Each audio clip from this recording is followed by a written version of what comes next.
Welcome on in, guys. Tobin here with you, and thanks for checking out the channel. The two best words that Heat Nation needed to hear after 24 hours of angst. Jovic, dude! Listen, I understand this was for his national team in Serbia, so it is not completely for Heat Nation. But Heat Nation, think of yourselves as honorary members of Serbia right now and support what Nikola Jović is doing, because this kid balled out today, and exactly what Erik Spoelstra was talking about. Remember, what was his challenge in Las Vegas to Nico?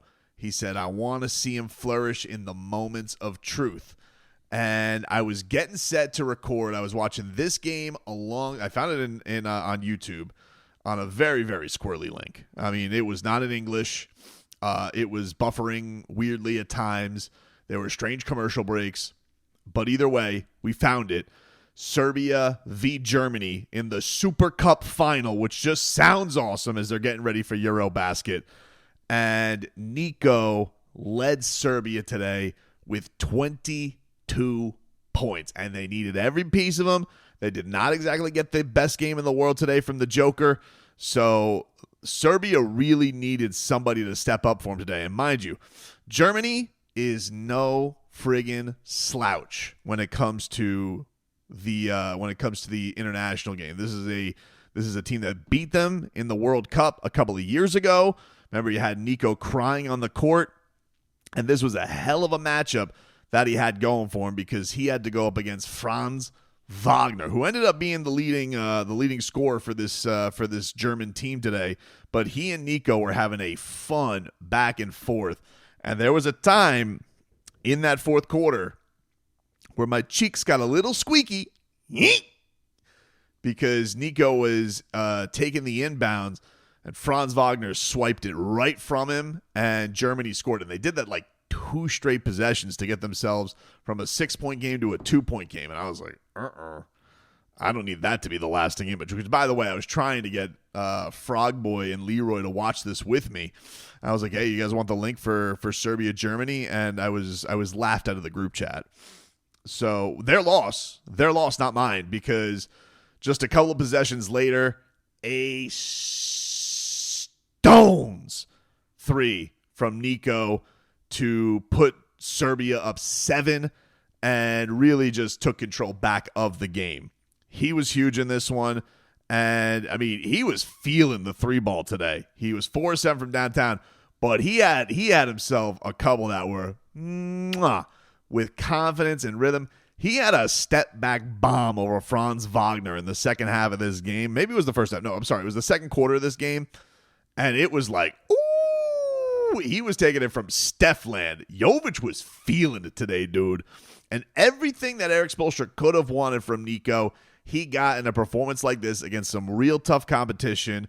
And him and Wagner, let me tell you something. Wagner looks beefy. I don't know if it's the German jersey. That's a mouthful. I don't know if it's the German jersey or he's just put on a lot of muscle this offseason, but he looked like an absolute moose. And I was like, man, this is going to be a fun test for Jovic, because I think a lot of people look at Wagner and they're like, all right, is that what Jovic is going to be? Like, what is happening here? And Wagner's going to turn 24. He's 2 years older than Nico. He's going to turn 24 in a couple of weeks. And just to see this battle back and forth, like, this is a fun one, because you got these 2 young stallions trying to lead their teams, their national teams. Now, mind you, this is the other thing that made this interesting was, look, typically with Serbia, it's give the ball to Joker and get the hell out of the way. But I don't think he was feeling well. I don't know if this has been a typical thing or not, but I noticed that he was wearing a back support today.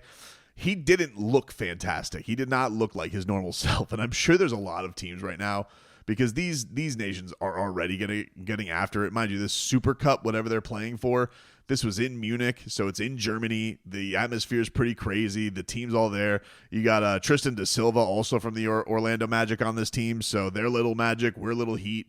Okay, we got to, I'm sure, the Nuggets fans are trying to claim Serbia too, but sorry, dude. Who was the leading scorer today? Boom, we're little Heat today. Schroeder's on this team. There was a time where Nico was out there on the wing. He was trying to stop Schroeder. I was like, this is great. And honestly, I think there's times where Serbia, like, I almost feel like they, need to trust Nico more. Like, I think there's a lot of, he's still the baby of the team, even though Topic is the new baby of the team. There was like a clip that was going viral a couple of games ago of Joker trying to teach Topic, like, hey, you better give high five to everybody's who comes off the court. But Nico is now, like, that was Nico, and now Nico's like, no, he is starting, he's closing, he's coming up with big baskets. So it was a vibe today, dude. It was really, really cool to see him show up defensively against a big-time challenger. Look, Wagner still got his 26, but it was, it was not like, it's not like he cooked him like 8 for 9. He had positions where he definitely had to work for that.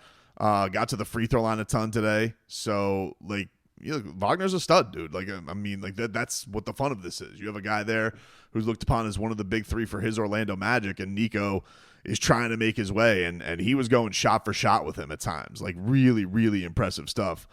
But I had a lot of fun watching this game. Almost too much fun. Couldn't understand a damn word the commentators were saying. And then the game closes. The dagger on the game was a Joker pass to Nico for, like, it wasn't like a pure alley-oop, but he just kind of found him cutting for a big-time slam. And I'm just like, man, that was good. I enjoyed that very much. He finished today with 22 points. It was pretty much in the scoring column because he had 1 rebound, 1 assist, 1 steal. All the rebounding in this game was pretty much, that's all Joker was really bringing to the table. I don't know. I hope he's all right. But Serbia, look, they were the favorite for Eurobasket. I imagine they still are. By the way, I don't know if you guys saw Luka Doncic took a shot today, but I think he's okay. He was really pissed at the officials after that happened. But Serbia and Slovenia are going to play next week. And I'm looking forward to that one, dude. I am looking forward to that one. You need to have, like, Gogi as like as like Michael Buffer, like, introducing everybody at mid-court for that game. That would be something. As far as the Heat's concerned, look, it wasn't a report. It was some intel from Barry Jackson yesterday, and he was like saying, like, look, there's a lot of people, because the report came out that basically Jovic is the reason why the Heat didn't get Kevin Durant. Like, he was the guy. Now, that's the Heat being unwilling. It still remains to be seen whether or not, the number 10 pick and Jalen Green, if that still would have been too much of a better offer than what what the Heat would have been able to beat them with Jovic. I still think it would have taken Khalil Ware, just because it felt like they really wanted a center. But on the heels of all the Haywood Highsmith drama, Barry came out and he tweeted out that the offer the Heat were willing to give up for Kevin Durant was Jaquez, Wiggins, Highsmith, the 20th pick. I think Rozier, whatever the salary cap mechanism was. And let me just get the damn tweet. I don't want to screw it up. I don't want to screw up Barry's hard work. So is direct knowledge. Heat was willing to offer Wiggins, Rozier, Highsmith, Jaquez, and the 20th pick. The Suns wanted Jaquez, Jovic, Highsmith, 20th pick, and a pick swap with the salary cap to work. So he adds, Jovic and Kasparas Yakachonis need to work out to justify the decision, which is a difficult one to reach.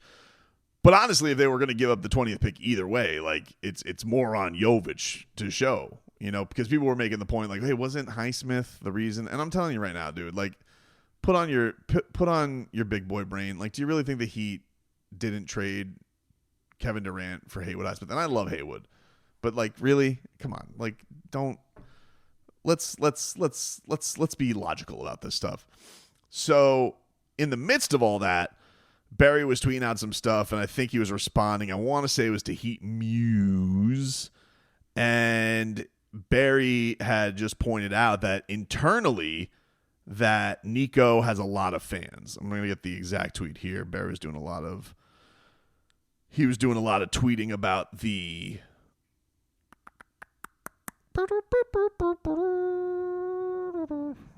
Here we go. He was tweeting to Heat Muse, and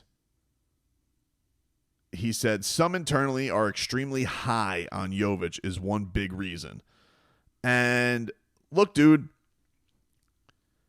first of all, everybody who knows and watches this channel or watches my radio show or listens to my radio show, they know how I feel about Nico. And I don't know if I'm going to end up being, right, that this kid has got something to him special. It just seems like he does.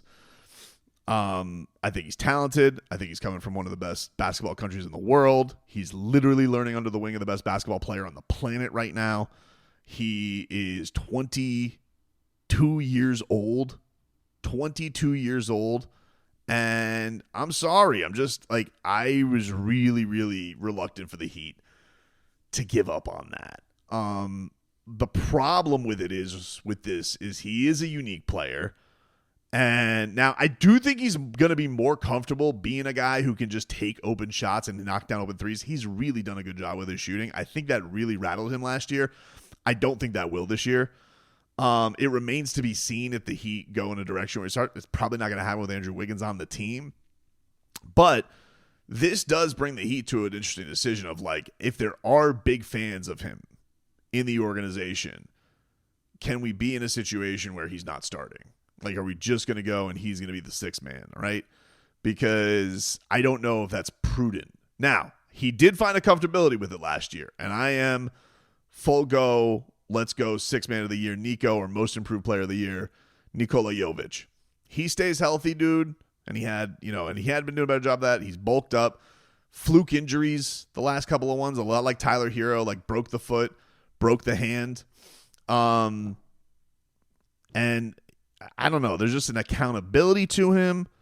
There is a work ethic to him. And there's also just like an honesty about the way he carries himself that I don't know. There's just something that I think the Heat should believe in this guy. I really, really do. I may look like a moron by the end of this. And I also think that him and Kalel have a very good chemistry with one another. And that him, Bam, and Kalel, I think can make the team a little cool and weird. Like, Bam, Nico, Ware, Norman Powell, Tyler Hero. I'm kind of into seeing a lot of that this year, dude. I know it's not going to be the starting lineup, but I'm into seeing that combination. I'm into seeing what that brings to the table. Or put whatever Davion spot in the guard too. I'm into seeing that. And I'm excited about it. Like, I'm excited. Like, rebound, you spray out those two shooters alongside him as he's starting a fast break. Like, let's go, dude. Let's see what that can turn into. You got to get the ball in this guy's hands and let him make some decisions because his passing is very, very pretty. Very pretty. But I just thought today was an important day.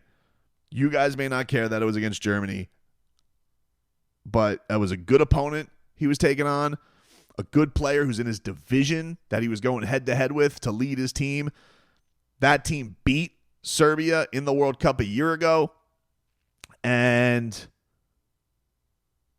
for him to lead him in scoring today in a day where Joker was having a down night on the road, defending his ass off, responding to what could have been a crippling moment where things were unraveling in the fourth quarter. You talk about moments of truth. Erik Spoelstra wanted moments of truth from Nikola Jović. Well, listen, in a truth or dare game, he picked truth, and he came through with some pure basketball honesty. And I'm going to be honest with you. Jović, dude.